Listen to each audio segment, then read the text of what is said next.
कोलकाता के RG Kar medical college में हुए दिल दहला देने वाले रेप और हत्या के मामले ने पूरे देश को झंझोर कर रख दिया है। इस मामले में गुरुवार को केंद्रीय जांच एजेंसी सीबीआई ने सुप्रीम कोर्ट में अपनी स्टेटस रिपोर्ट पेश की, जिसमें कई हैरान कर देने वाले खुलासे हुए। सीबीआई ने दावा किया कि इस विभत्स घटना के क्राइम सीन यानी अपराध स्थल को जानबूझकर छेड़ा गया था। इसी के साथ ही पुलिस ने एफआईआर दर्ज करने में अजीब तरह की देरी की, जो संदेह को और गहरा करती है।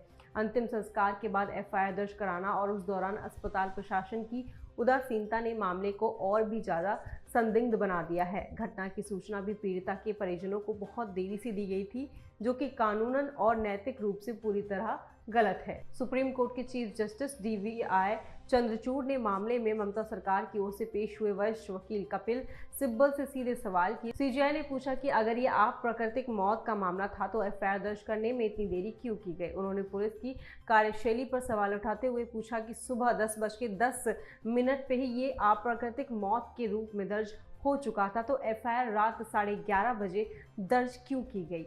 यहां तक कि पोस्टमार्टम के समय को लेकर भी सवाल उठे। सिब्बल ने कोर्ट को बताया कि पोस्टमार्टम शाम 6 से 7 बजे के बीच किया गया, लेकिन सवाल उठता है कि अगर ये अप्राकृतिक मौत नहीं थी तो फिर पोस्टमार्टम की जरूरत क्यों पड़ी।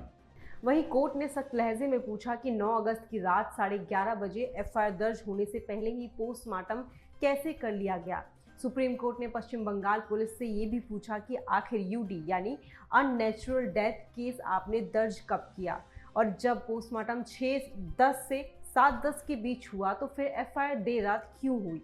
इस पर सिब्बल ने कोर्ट को बताया कि अननेचुरल डेथ दोपहर 1:45 पर दर्ज की गई थी, लेकिन कोर्ट ने इस समय अंतराल पर गंभीर संदेह व्यक्त किया। सीबीआई की रिपोर्ट ने इस मामले में और भी कई चौंकाने वाले पहलू सामने रखे। एजेंसी ने खुलासा किया कि ट्रेनी और डॉक्टर की मौत के बाद अस्पताल प्रशासन और पुलिस ने लीपापोती करने और मामले को दबाने की कोशिश की। अस्पताल के अधिकारी इस मुद्दे पर पूरी तरह से लापरवाह रहे और पुलिस को समय पर सूचना नहीं दी। सुप्रीम कोर्ट ने पश्चिम बंगाल सरकार के वकील को सख्त निर्देश दिए हैं कि अगली सुनवाई के दौरान जिम्मेदार पुलिस अधिकारी को अदालत में हाजिर किया जाए।